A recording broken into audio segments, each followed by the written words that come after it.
আজকে সকালেই একটা শর্টস দিয়েছিলাম এটা বলে যে ইউটিউব কন্ট্রোভার্সি জনারে না আসলে বা ইউটিউব কন্ট্রোভার্সি জনারের ভিডিও না দেখলে জানতেই পারতাম না যে এই ইউটিউবেই স্পেশালি বাংলা কমিউনিটিতে প্রচুর অসহায় মানুষ এক্সিস্ট করে প্রচুর।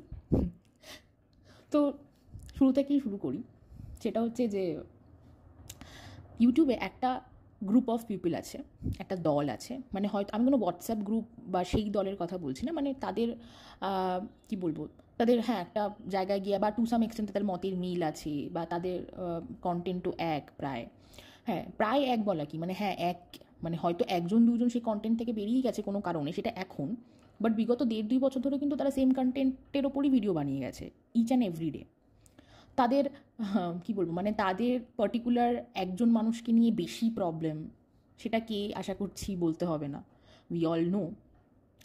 তো তাদের একটা স্বভাব আছে, সেই স্বভাবটা হচ্ছে যখনই কোনো সিচুয়েশন তাদের আগেনস্টে হয়ে যায়, মানে পুরোপুরি আগেনস্ট না হলেও হ্যাঁ একটু মানে তাদের অ্যান্টি হয়ে যায় কোনো সিচুয়েশন বলেছি, কিন্তু কোনো মানুষ না, যখনই পুরো গোটা ইউটিউবের সিচুয়েশনটা তাদের আগেনস্টে হয়ে যায় তখনই না তারা খুব অসহায় হয়ে পড়ে, ঠিক আছে, বা তাদের সবসময় মনে হয় যে তাদের যে কন্টেন্ট বা তারা যাদেরকে নিয়ে কন্টেন্ট করে তারা খুবই অসহায়, ঠিক আছে, তাদের হাব ভাব তাদের কথাবার্তা তো প্রচণ্ড মানে অসহায় অসহায় অসহায় এরকম একটা ব্যাপার আর কি চলে আসে। অথচ তাদের বিপরীতে মানে তারা যার আগেনস্টে কন্টেন্ট করে তাদেরকে মনে হয় না যে অসহায়, ঠিক আছে। এবার হয়তো মনে হতে পারে যে কী বলছি, কেনই বা বলছি, ব্যাখ্যাটা কী, হ্যাঁ এক্সপ্লেনেশন দেবো ডেফিনেটলি।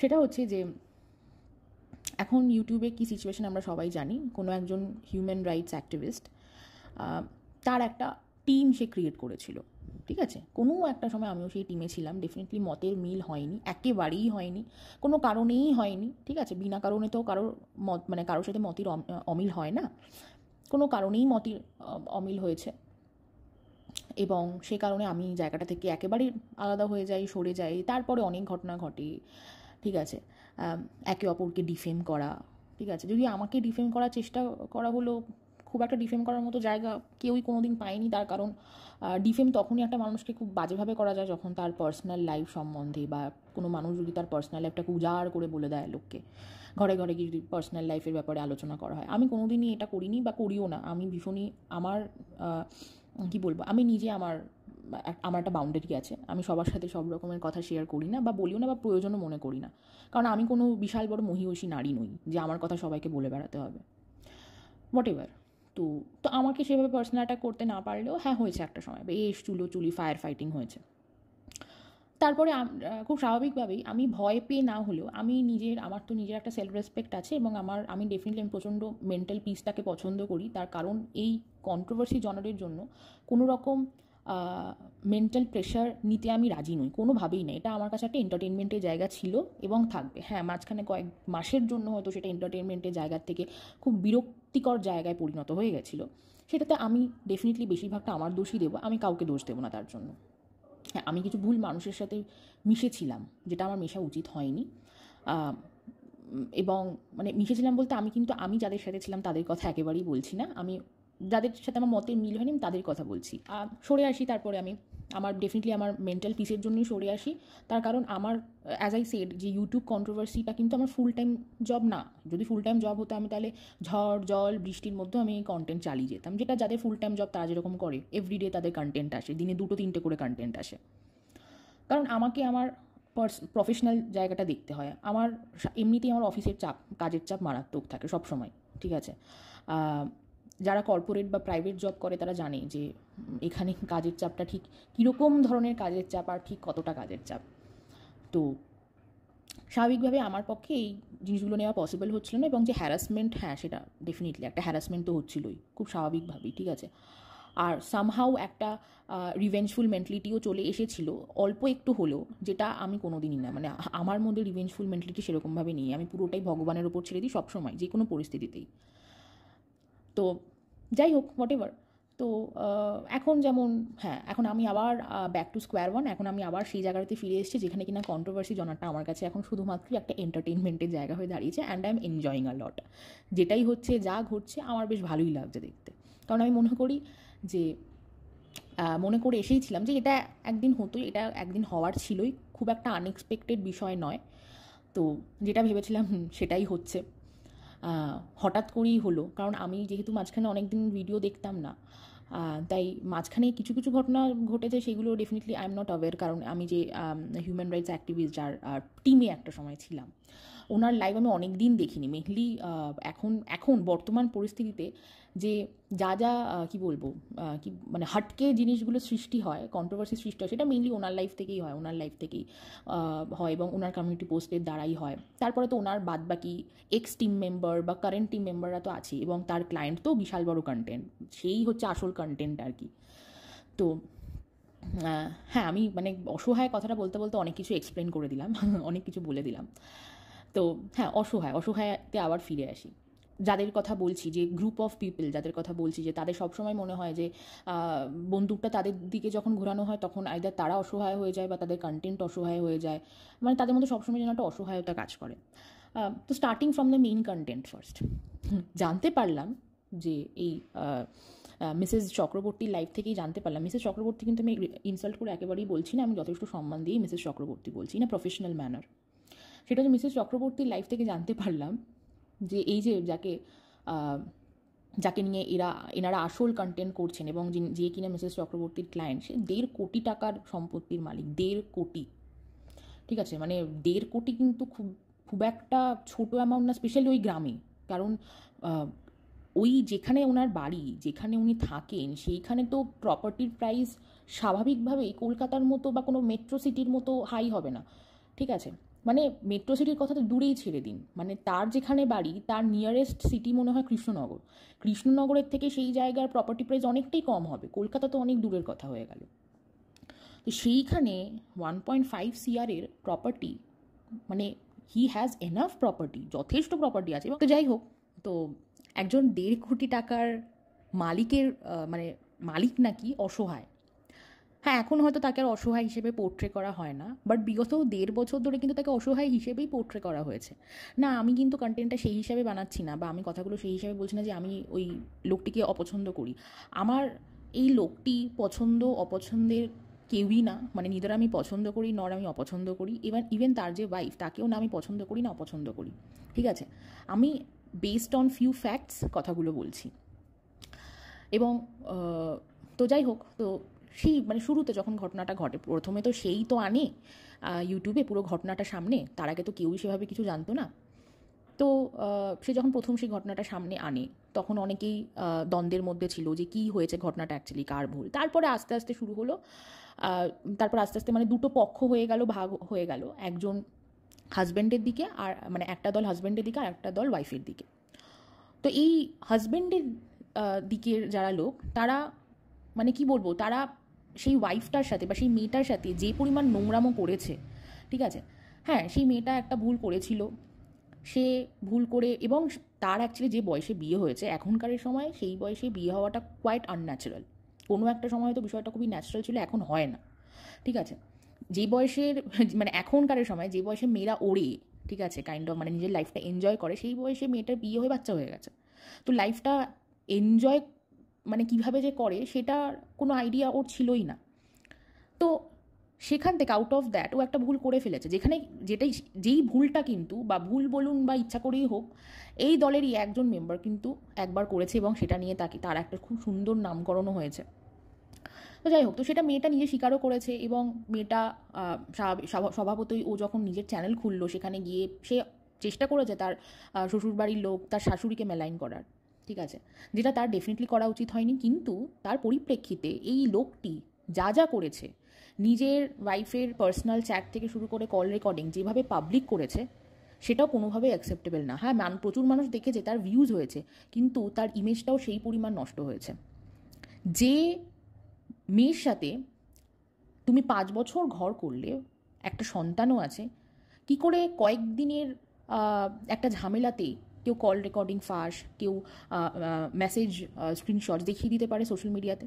সে রীতিমতো তার বউকে নিয়ে কন্টেন্ট বানাতে সাহায্য করেছে তার নিজের দলের লোকদের। হ্যাঁ, সেটাকে আমি দলই বলবো, তার কারণ তারা তার বাড়িতে গিয়ে পিকনিক করেছে, তার ছেলের জন্মদিনে গিয়ে এনজয় করেছে, সবই হয়েছে, ঠাকুর দেখতে গেছে একসাথে, অনেক কিছু হয়েছে। এবং শুধু তাই নয়, রীতিমতো সিম্প্যাথি গেন যাকে বলে, একটা বাচ্চাকে সামনে রেখে সিম্প্যাথি গেন করে। এর আগেও আমি দেখেছি যারা এই চ্যানেলের একদম শুরু থেকে ভিউয়ার, তারা জানবেন যখন এই লোকটার সাথে তার দিদির ঝামেলা বেঁধেছিল, সেই ঝামেলাটা পারিবারিক ঝামেলা ছিল এবং দুই পক্ষ থেকেই সেটাকে পাবলিক অ্যাফেয়ার বানানো হয়েছে। ঠিক আছে, সেখানে দুই পক্ষের ডেফিনেটলি ভুল আছে। পারিবারিক ঝামেলা পারিবারিকভাবেই মিটিয়ে নেওয়া উচিত ছিল, সেটাকে সোশ্যাল মিডিয়ায় আনা উচিত ছিল না। যাই হোক, তারা কোনোভাবে এনেছে, তারা তখন কী ভেবে সোশ্যাল মিডিয়াতে এনেছিল আমরা কেউ জানি না, সেটা একমাত্র তারাই বলতে পারবে। তো সেই সময় তো এই লোকটা এবং তখন তার এই ওয়াইফও তার সাথে ছিল, একবার না দুবার না অনেকবার ক্যামেরার সামনে এসে রীতিমতো সিম্প্যাথি গেইন করেছে। এই লোকটার স্বভাবই হচ্ছে যে আমার কিছু একটা ঘটবে, সেখানে তারও যদি ভুল থেকে থাকে, সে তার ভুলটা দেখতে পারে না, না তার মা বাবাও তার ভুল দেখতে পারে, সে ক্যামেরার সামনে এসে সিম্প্যাথি গেইন করতে বসে যায়।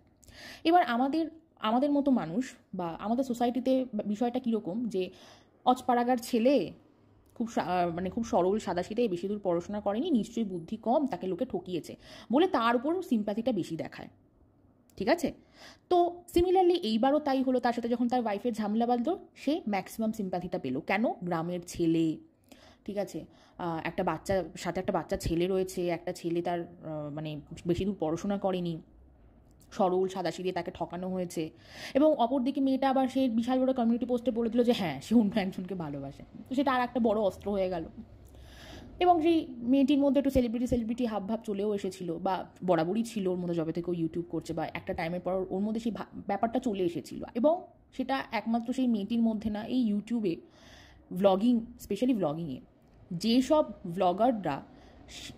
ভ্লগারদের শিক্ষাগত যোগ্যতা সেরকম নেই, কিন্তু সেই তুলনায় তাদের মাসিক আয়টা বেশ ভালো, ঠিক আছে, বা কোনোভাবে হয়তো তারা একটু ফেম গেইন করেছে থ্রু টিকটক, এবং তখন তো টিকটক ছিল অনেক দিন আগে, তো থ্রু টিকটক, তারপরে একদম ভালো মতো একটা ফেম গেইন করলো থ্রু ইউটিউব, তাদের মধ্যে কিন্তু সেলিব্রিটি হাবভাবটা এসেছে এবং এখনও অনেকের মধ্যে সেটা আছে, শুধু সেই মেয়েটি না। তারপরে তার নিজস্ব কিছু ভুল ত্রুটি থাকে মেয়েটির, কিন্তু আস্তে আস্তে সে তারপর তার ট্র্যাকে সেট হয়ে যায়। এখন সে নিজের মতো ব্লগ করছে, ব্র্যান্ড প্রমোশন করছে। হ্যাঁ, বাচ্চাকে নিয়ে তার কষ্ট হচ্ছে কি হচ্ছে না, বাচ্চা কার কাছে থাকবে, এই কথাটা নিয়ে কোনোদিনই আমি খুব একটা বেশি ডিসকাস করা পছন্দ করতাম না, এখনও করি না। আমি বরাবরই একটা কথাই বলে এসেছিলাম যে কোনোভাবে যদি পসিবল হয় দুজন হাজব্যান্ড ওয়াইফের মধ্যে পুরো ব্যাপারটা মিটমাট করে এক হয়ে যাওয়া, সেটাই একমাত্র বেস্ট হবে বাচ্চাটার জন্য। সেপারেশন বা ডাইভোর্স টা কিন্তু বাচ্চাটাকে এফেক্ট করবে, সে বাচ্চা যার কাছেই থাকুক, বাবার কাছে থাকুক কি মায়ের কাছে থাকুক, কিন্তু তাও গিভেন অ্যান অপশন, বাচ্চাটার ওটা নিজের বাড়ি, ওটা তার শিকড়, সেখান থেকে তাকে উপরে নিয়ে গেলে হয়তো অনেক সমস্যা হতেই পারে। ঠিক আছে, তো বেস্ট সলিউশন এখনও মনে হয় আমার কাছে যে দুজনকে মিলিয়ে দেওয়া, হাজব্যান্ড ওয়াইফ দুজনকে মিলিয়ে দেওয়া, কোনোভাবে একটা মিউচুয়াল আন্ডারস্ট্যান্ডিংয়ে আসা। জানি না সেটা সম্ভব কি না। তো তখন এই গ্রুপ অফ পিপল যাদেরকে নিয়ে আমি বলা শুরু করেছি, এবং বারবার আমি ট্র্যাকের বাইরে চলে যাচ্ছি, এই গ্রুপ অফ পিপল, এই 1.5 কোটি টাকার প্রপার্টির মালিককে একটা সময় প্রচুর অসহায় বলে ভিডিও করতো। কি অসহায়, আহারে, খুব অসহায়। কোন দিক দিয়ে অসহায় লাগতো আমি জানি না।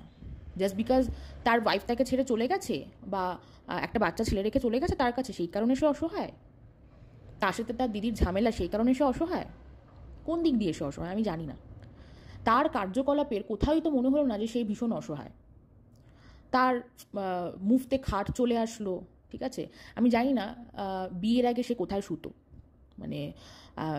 একদিন একটা ব্লগে দেখালো যে নিচে বিছানা করে মশারিটা নিয়ে শুয়েছে, সেটা দেখে প্রচুর মানুষের চোখের জল পড়লো, এবং সে মুফতে একটা খাট পেয়ে গেল। কিন্তু 5 বছর ধরে যে খাটটাতে শুয়েছে সেই খাটটা অ্যাকচুয়ালি তার শ্বশুরবাড়ি থেকে দেওয়া।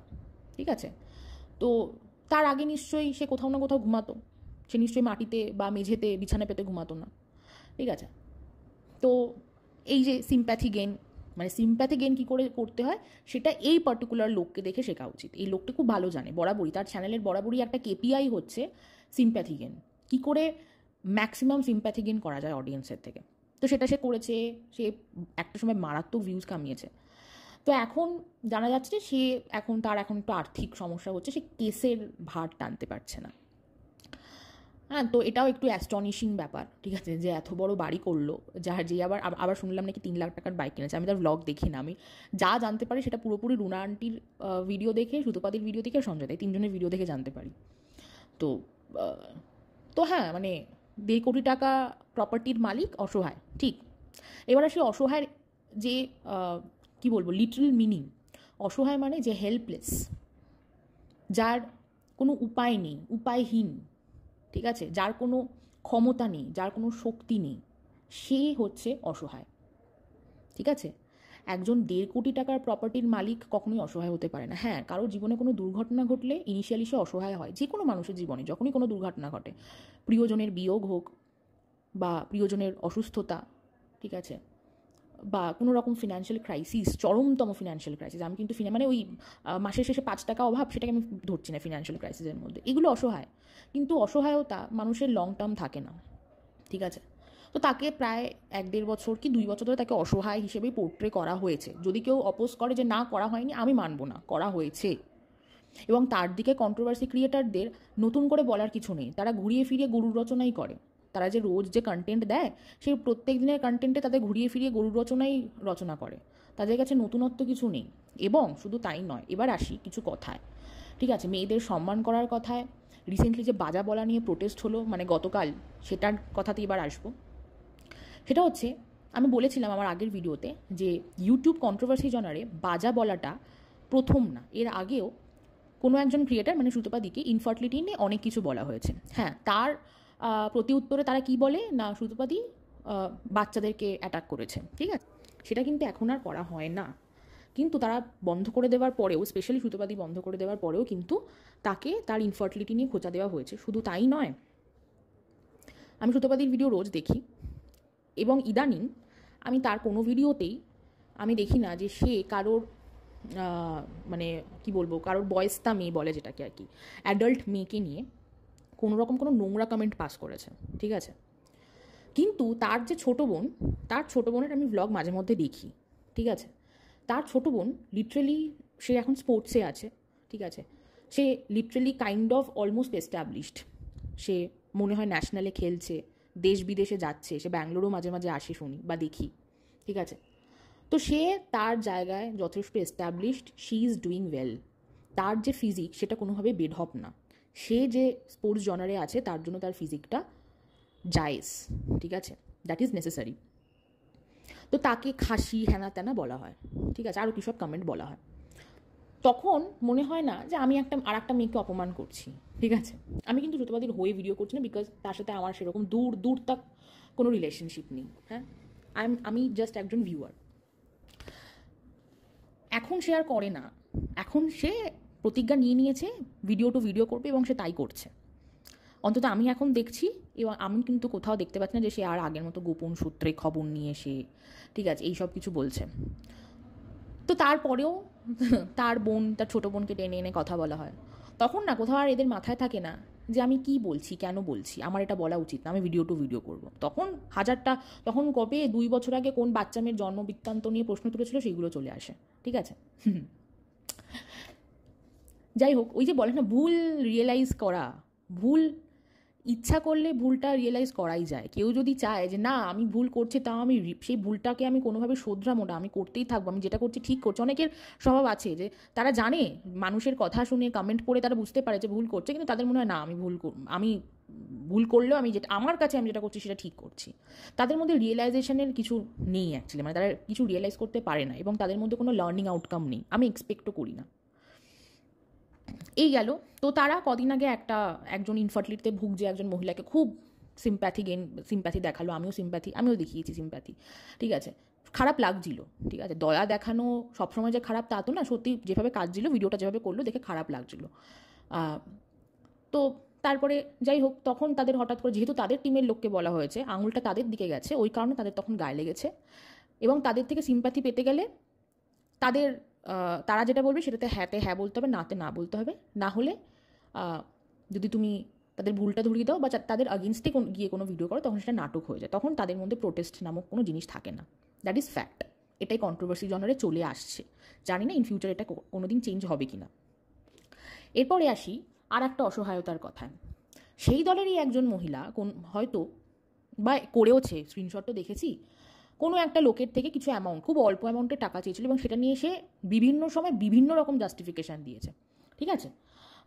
কখনো বলেছে রিচার্জ শেষ হয়ে গেছে, কখনো বলেছে যে মানে মানে মনে অ্যাকচুয়ালি আমার মনে পড়ছে না, কিন্তু আমি যতবার শুনেছি তাকে ক্ল্যারিফিকেশান দিতে ততবার দেখেছি এক এক সময় এক একটা কারণ দেখিয়েছে। তার মানে সে মিথ্যে বলছে। যার সলিড রিজন থাকবে সে নিশ্চয়ই এক একটা সময় এক একটা রিজনিং দেবে না, তার একটা ফিক্সড রিজনিং থাকবে।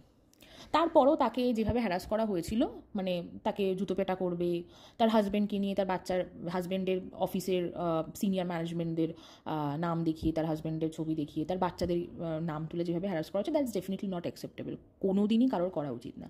সেদিক দিয়ে আমিও একটা সময় I supported her in this case, ঠিক আছে, ওই মেসেজের কেসটাতে না। তারপরে যখন জানতে পারলাম, স্ক্রিনশট দেখলাম যে সত্যি সত্যি সে মেসেজে এরকম কথা বলেছে, প্রথমে ভাবতাম এটা মিথ্যে, তারপর দেখলাম যে সত্যি যেদিন মেসেজে এই কথাগুলো বলেছে সেদিন তার উপর থেকে মানে তাকে যে ওই একটা সময় অল্প একটু হলেও সাপোর্ট করেছিলাম, সেই সাপোর্টটা আমার চলে গেছে। অ্যান্ড আমার মনে হয় না ওই একজনের সাপোর্ট যাওয়াতে তার কোনো ফারাক পড়ে, ইভেন ফাইন, মানে আমি জাস্ট আমার কথাটা বলছি।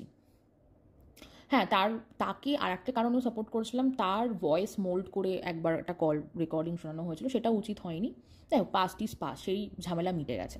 কিন্তু ওই যে তাকে একটা সুন্দর নামকরণ করা হয়েছে বেসিস অন আ চ্যাট, সেই মহিলা একটা সময় খুব অসহায় ছিল, খুব অসহায়, আহারে উফ কেন তাকে এরকম হ্যারাস করা হচ্ছে, খুব কেঁদেছিল। তাকে মানে তার জন্য সেই একজন হিউম্যান রাইটস অ্যাক্টিভিস্ট একটা স্ট্রিমইয়ার্ড লাইভ অ্যারেঞ্জ করেছিল, সেখানে মানে তাকে বেসিক্যালি যে হ্যারাস করেছিল তাকে নিয়ে এসে তাকে খুব বাজেভাবে সবাই অপমান করে, আমিও ছিলাম সেখানে, ঠিক আছে। সে খুব কান্নাকাটি করে, তাকে সেই মিসেস চক্রবর্তী বলেন যে তুমি কাঁদবে না, তুমি কেন কাঁদছো, স্ট্রং হও, প্রচুর এরকম হয়।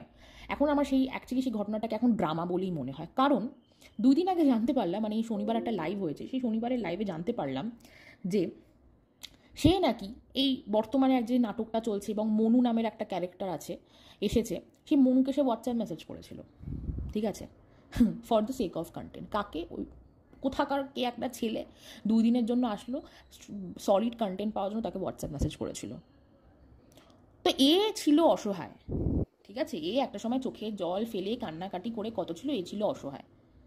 এখন মনে হয় যে মানে ভাই অসহায় টার্মটা কি, মানে কি ইজি টু সেল, তাই না? আমি বলবো আমি অসহায়, আমি কাঁদছি, আমার সাথে এই হয়েছে ওই হয়েছে।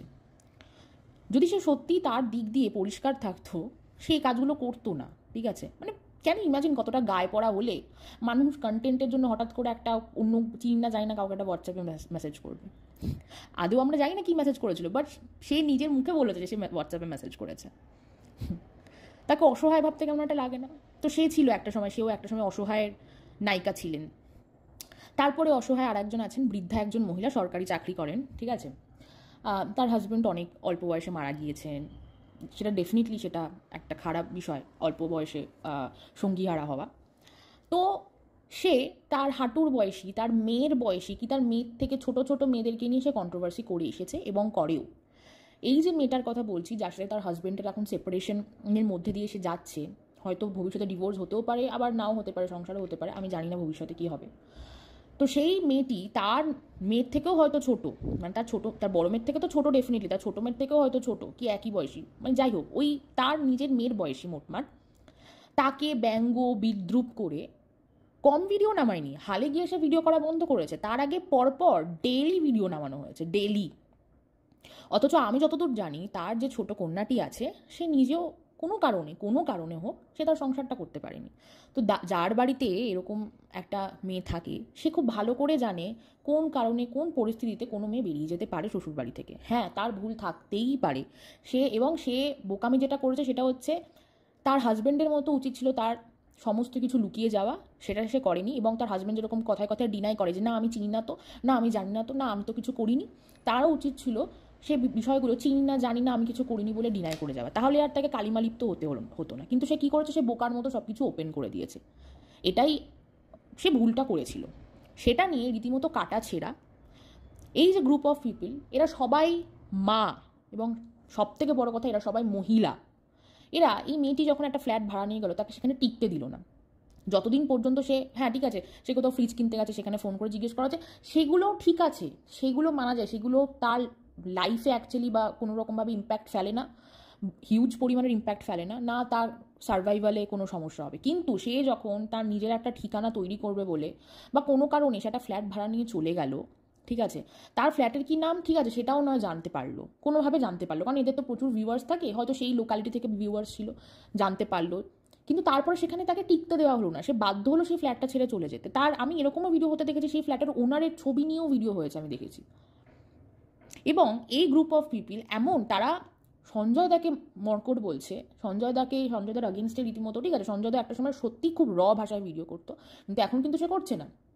তো তাদের কাছে সঞ্জয় দা হচ্ছে অমানুষ, ঠিক আছে, কিন্তু তারা আমাদের প্রতিবেশী দেশের এমন একটা ক্রিয়েটারকে তারা সাপোর্ট করে, এমন একটা ক্রিয়েটার তাদের নয়নের মণি, যে কিনা দিনের পর দিন আমাদের এই পশ্চিমবাংলার মেয়েদেরকে ছিঁড়ে খেয়েছে, স্পেশালি ওই মেয়েটা,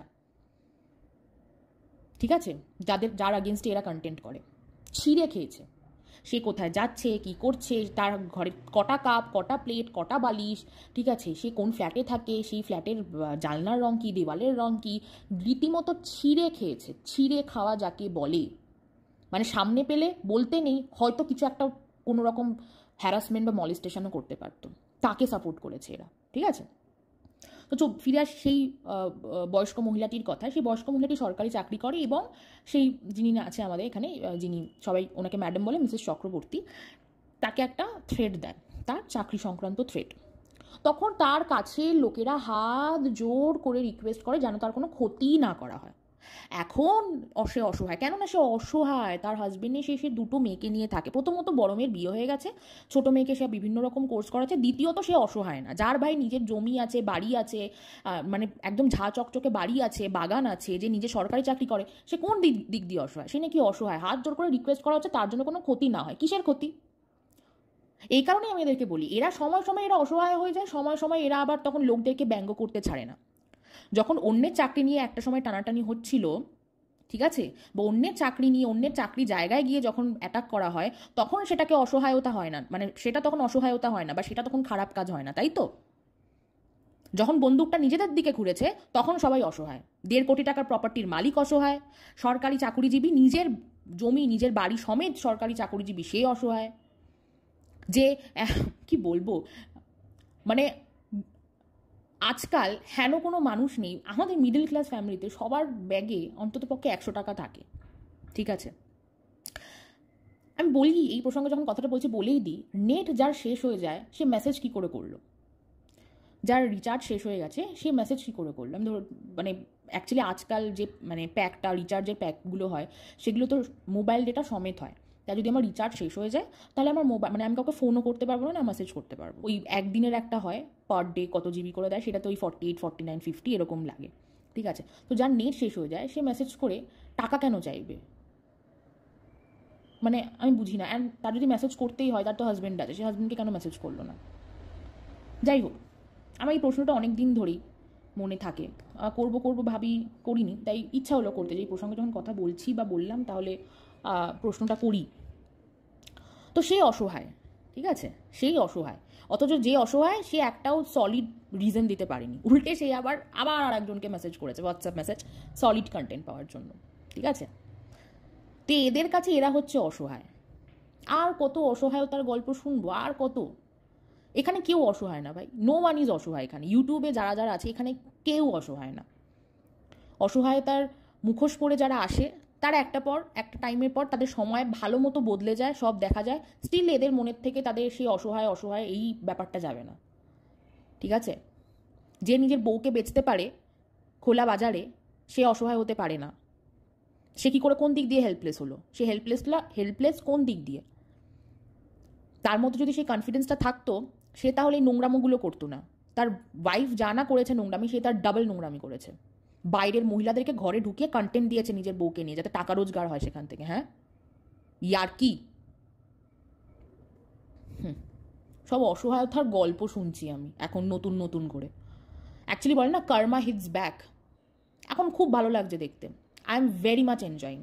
আর এমনি তো সেই মেয়েটিকে সাপোর্ট করে যারা ভিডিও বানাতো, তারা কোনোদিনই সেই চরম থেকে চরমতম নোংরামো বা তার জিনা হারাম করার মতো কাজ করেনি, যেটা এই মহিলাগুলো করেছে। লজ্জা হওয়া উচিত। মাতৃত্ব নিয়ে, বাজা বলা নিয়ে প্রোটেস্ট করছে। তারা নিজেরা মাসের পর মাস একটা সন্তান যাতে কোনোভাবে তার মায়ের কাছে না যায়, সেইটা কামনা করে গেছে। এরা নাকি নিজেরা মা।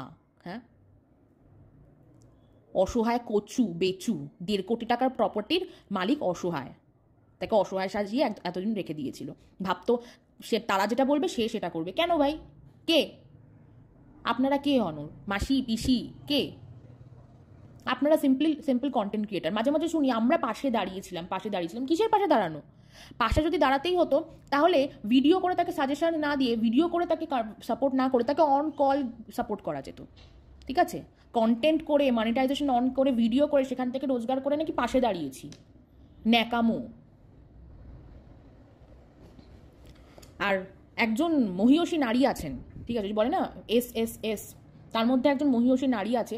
সে হঠাৎ করে জ্ঞানের দেবী হয়ে এসে সে বলছে, সে তার 2 খিস্তিবাদ জন্তু বোনদেরকে শেখাচ্ছে যে কিভাবে, মানে কি বলবো, সে তারা যেন গালাগালি না দেয়। সে বলছে কেস করে কিছু হবে না, কেস করলে আলটিমেটলি কন্ট্রোভার্সি জনারটা ধূলিসাৎ হয়ে যাবে। এই বুদ্ধি, এই ঘটের এই বুদ্ধিটা এতদিন কোথায় ছিল? তখন তো খুব বিনামূল্যে ম্যাটিনি শো এনজয় করেছিলেন। হ্যাঁ, একেবারে ভয় গুটিসুটি মেরে বসে আছে। আর একজন তো আছে, ওই যে যাকে ঢেপি বলে, সেফ সাইড খেলছে। সে খুব ভালো করে জানে, সেও যদি বাকিদের মতো গলা উঁচিয়ে বেশি কথা বলতে যায়, হ্যাঁ, সে যা ঘোটালা করে রেখেছে তার আরও হবে। যাই হোক, ভিডিওটা এত অবধি থাকলো। প্রচণ্ড, মানে অ্যাকচুয়ালি একটা আমার তো ভাড়াস ছিলই।